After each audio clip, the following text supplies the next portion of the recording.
Okay, imagine this, like a silent, invisible force, just quietly putting a strain on your most vital organ. Mm-hmm. That's really the reality of high blood pressure for millions, isn't it? It really is.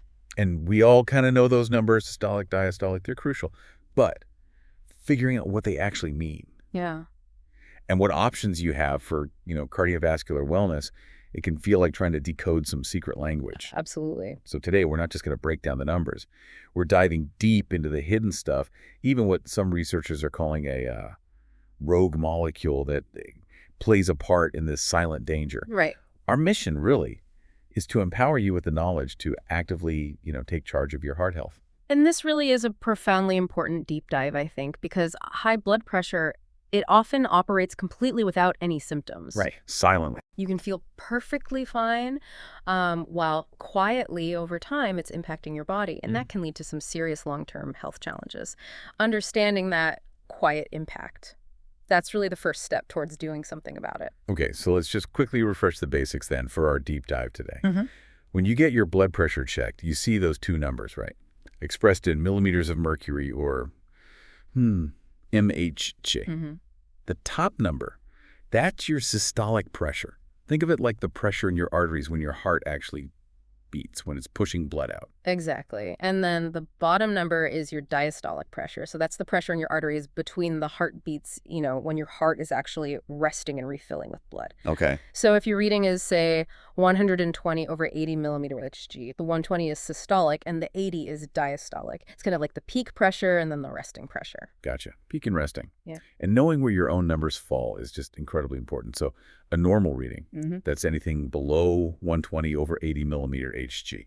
Pretty clear. Nice and healthy range. Then we have what's called elevated blood pressure. That's where your systolic, the top number, Right. is between 120 and 129, but your diastolic, the bottom one, is still less than 80. So it's like a warning sign. Exactly. A yellow flag, like you said. It means pay attention. Beyond that, we start getting into the actual stages of hypertension. Okay. So hypertension stage 1 means your systolic is running between 130 and 139, or your diastolic is between 80 and 89. Notice the or, either number being high count. Oh, okay. Either one. Then there's hypertension stage 2. This indicates your systolic is hitting at least 140, or your diastolic is at least 90. Again, either number pushes you into this stage. Right. And there's a critical one we need to mention. Hypertensive crisis. Yeah. This is serious stuff. This is when your systolic climbs way up over 180 and or your diastolic goes over 120. Yeah. If you ever see numbers like that, I mean, that requires immediate medical attention, right? Absolutely. Don't wait. That's an emergency. And these categories, they aren't just arbitrary lines. They really give you a crucial snapshot, like you said earlier, of how hard your heart is having to work and how much strain your artery walls are constantly under.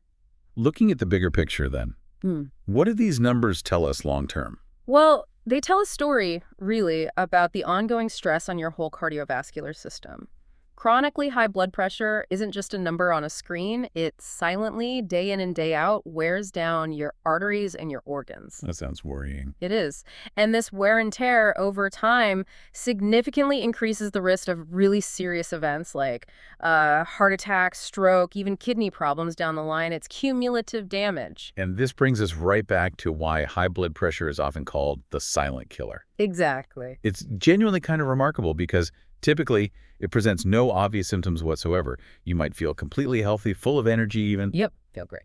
But internally, if it's uncontrolled, that blood pressure is constantly accelerating wear and tear on your cardiovascular system. It's like, I don't know, an invisible slow leak in a tire. You don't notice anything's wrong until... So it's flat. Yeah. Or worse. And that's precisely why regular monitoring is just so crucial. Right. If it doesn't give you symptoms, the only way to catch it early and actually take action is by checking your readings consistently. It really empowers you to take a proactive stance on your heart health before those silent changes become much more serious problems. Okay, so we often talk about lifestyle changes, don't we? Things like getting regular exercise, cutting back on sodium, definitely quitting smoking, managing stress. That's fundamental. Absolutely. They're the bedrock of heart health, no question. But what's really fascinating now is how, cutting-edge science is revealing new insights about these deeper, almost hidden factors that can kind of sabotage blood pressure from the inside out. For instance, our sources talk about recent breakthrough research that has pinpointed something some researchers are calling a rogue molecule. That sounds dramatic, but think of it like a microscopic troublemaker inside your body. Exactly. And it isn't just some vague concept, The sources we looked at discuss how these could be specific pro-inflammatory molecules, maybe something like oxidized LDL that's a damaged form of cholesterol, Ah, or maybe a particular inflammatory cytokine. These things basically act like tiny wrecking balls, directly damaging that delicate inner lining of your arterial walls. wow. Yeah. And they disrupt normal blood flow, often contributing to making your arteries stiffer over time.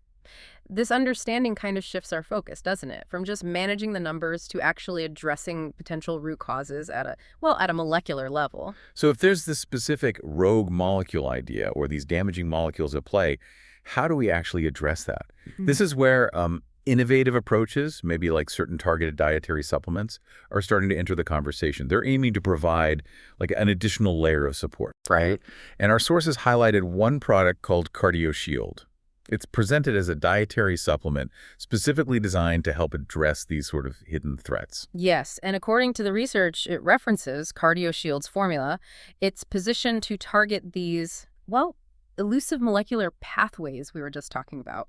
How does it supposedly do that? Well, the idea is it aims to support healthy blood pressure levels by helping to combat that arterial damage we mentioned. It promotes better blood flow, partly by addressing oxidative stress, that's basically cellular damage caused by unstable molecules. Okay. And also by supporting arterial flexibility, keeping them less stiff. It leverages natural ingredients, apparently, to help reinforce the heart and blood vessels. The intention is for it to complement a healthy lifestyle, as part of an overall wellness routine, not replace it. It sounds like a really interesting approach, kind of tackling these issues from maybe a different angle than just the usual advice. It frames CardioShield as a natural support option for people looking to maybe bolster their heart health, potentially making it part of their daily habits, Right. alongside those really foundational lifestyle choices we always emphasize. Right. But here's a question. For listeners who might already be doing all the right things, eating well, exercising, what's genuinely new in this understanding that could actually make a difference, even for them? That's a really excellent question, because even with, let's say, a perfect diet and exercise routine, some individuals might just have genetic predispositions, right? Or maybe environmental exposures that lead to an overproduction of these rogue molecules we're talking about, or just higher levels of oxidative stress generally. I see. So lifestyle isn't always the whole picture. Not always for everyone. Yeah. This research suggests that by specifically targeting these underlying molecular mechanisms, products like CardioShield might offer a complementary strategy.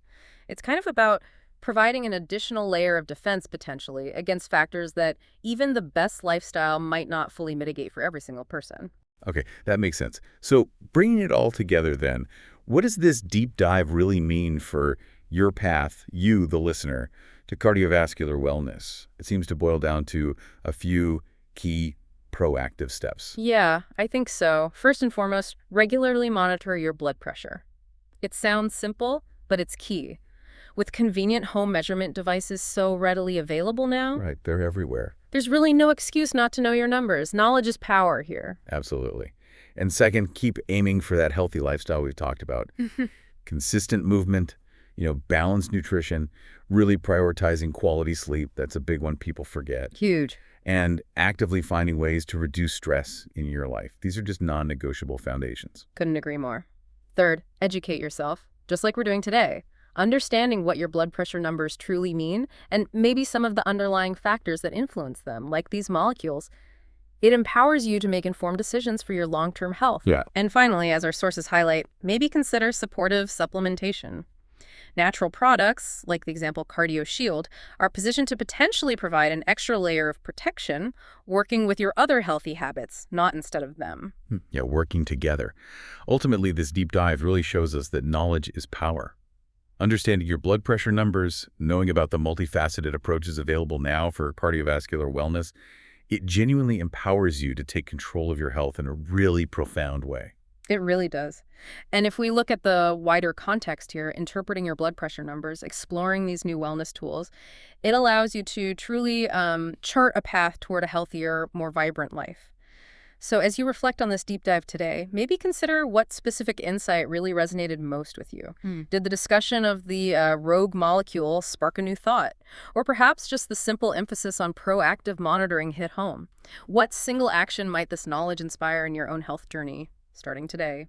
Something to think about.